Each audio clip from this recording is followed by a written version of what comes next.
Well, yo, we're never doing that again. My name's Stefan. Welcome to another edition of Stefan Reads Line News here on Small in Japan, the YouTube channel where we talk about what is big/small in Japan. If this is your first time listening, I'm Stefan. I am a oiran tarento represented by Yoshimoto Kogyo, the biggest entertainment company in all of Japan. I don't know why I did that weird Japanese suck-in sound there, but I did. So if you want to find us, you can find us on Twitter at twitter.com at small_in_Japan, or find me at Stefan_Tetsu. You can find us on Patreon, patreon.com/smallinjapan, although we are still rejiggering all of that jazz. Sorry, I'm a little out of practice because I took the last couple days off. Sorry about that. Anyways, Line News is a tab on Line, the biggest messaging app in all of Japan. The most popular one, I should say. Maybe not the biggest, because I'm sure WhatsApp or whatever is still technically bigger. You know, all of what I'm trying to say there, I hope. Anyways, Line News has a collection of headlines and everything that I read every single day on this here show. There are 2 rows of fluff stories, and then in between those, in a little sandwich, are the actual news headlines, which we will get to in a moment. But first, we start with all the dumb fluff stuff for today, September 5th, 2022. So, story number 1 here today is, we're starting off fluffy, is a interview, or like a short excerpt of like probably a press conference, I'm guessing, more than like an actual exclusive interview, with Nogi-Geisha 46 member Kubo Shiori, who is playing an oiran for the first time in an upcoming Parco stage show. So Parco is like a department store in Shibuya, kind of. Or there's other locations besides from Shibuya, but the main one's in Shibuya. Wow, I said Shibuya, so weird. Shibuya. But the main ones in Shibuya, they have a big theater there, where they hold shows, and I guess Kubo Shiori is going to be starring in the next one as an oiran, which is like a super upper class, high class geisha. And she's playing that for the first time, which is obviously news here on Line. So yeah, there's really nothing more to say here. This is just a pure fluff piece, trying to drum up some, well, clicks of course, but probably trying to drum up some interest for this stage show. A lot of times, like a lot of these stage shows have like a bunch of sponsors, so they don't exactly go into the red, but they don't really do a good job of promoting the show. / there's not really a huge market for like a long multi-week run of a stage show starring an Nogi-Geisha 46 member as a geisha. So they have to do PR to boost up the ticket sales there, at least. Anyways, moving on, story number 2. Fluff, I guess. Kato Koji, Mrs. Sukkiri. He's the host of Sukkiri, a morning talk show. It's like the Japanese version of. I guess it's not really the Japanese version of like the Today Show, because it's a little bit more. I guess it is the Japanese version of the Today Show. But anyways, Kato Koji, who's the main host of this show, is missing Sukkiri right this week because his manager has COVID, and this happens a week after he missed a couple of shows because someone in his family also had COVID. So, and of course, one of the other hosts of this show missed a couple of weeks. She just got back last week because she had COVID as well. So yeah, Sukkiri is getting hit by COVID. Sukkiri is, by the way, this is completely apropos nothing, my usual morning watch when I'm just waking up in the morning and getting the gears going. It's a nice way to kind of watch things.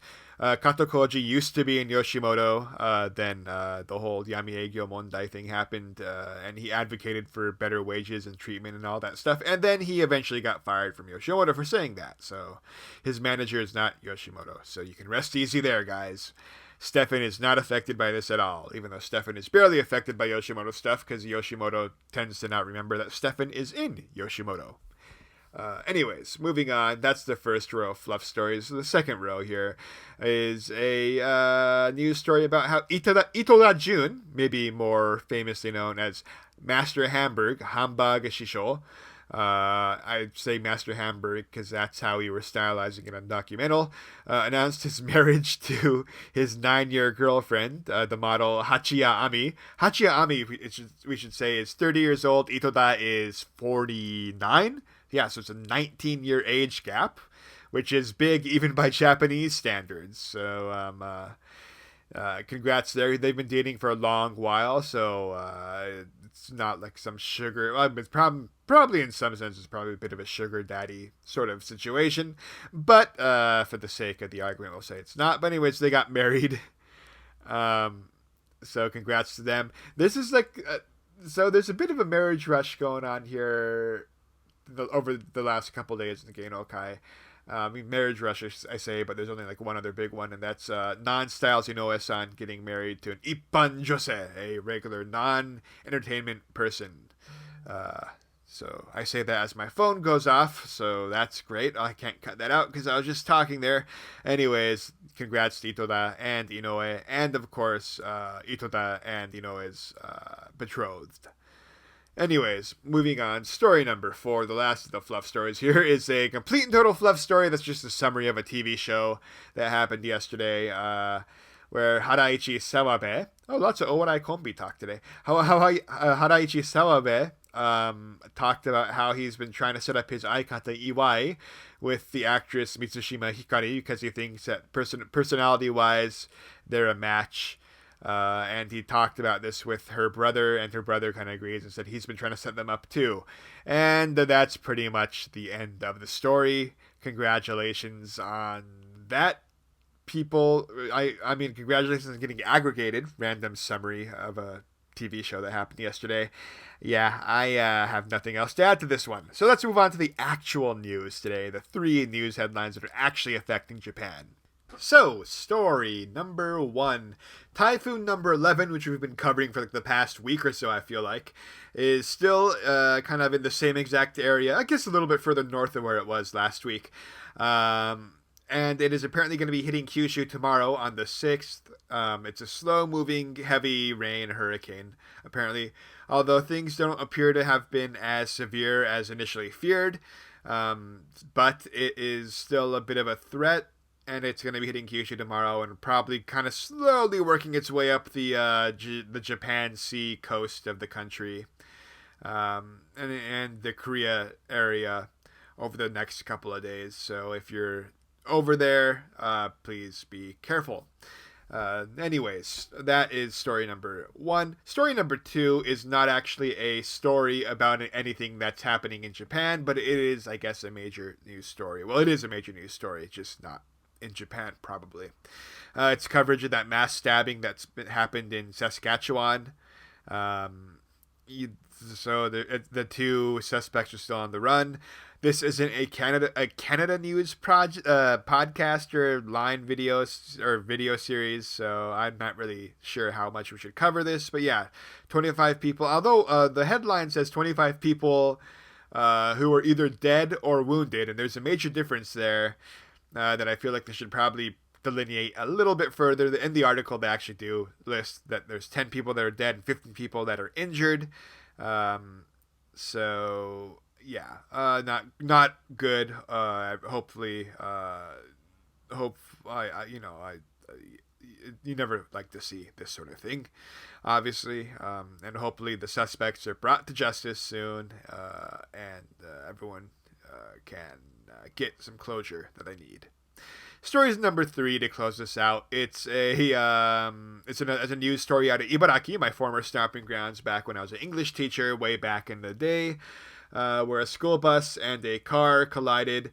The driver of the car was a 6-year-old man who's dead for the most part. They said ishiki fume, and they can't really get any life vital signs out of the guy, so he's probably dead. And the three of the girls who were on the school bus are injured. This happened in Sakuragawashi, so it's like the inner part of Ibaraki. This happened at 7:50 in the morning on the way to school, obviously. Yeah, the boonies of Japan, they still use school buses and everything. They kind of have to. Not all the schools, by the way, but some schools still use school buses and stuff. but in Tokyo, for the most part, that you don't see school buses. And the school buses that they do use are not like the yellow school buses traditionally seen. So hopefully this guy pulls through. Probably not. And hopefully these girls weren't too affected by the head-on collision. That is the news for today. Yeah, not exactly a huge, great day of news coming out of the weekend, but that's what you get some days. I am also sort of out of practice, mumbling, stumbling, fumbling my way through the day. Hopefully you guys are able to power through it like I was. Until next time, which will probably be tomorrow. See ya. I'm Stefan. Take care. Bye.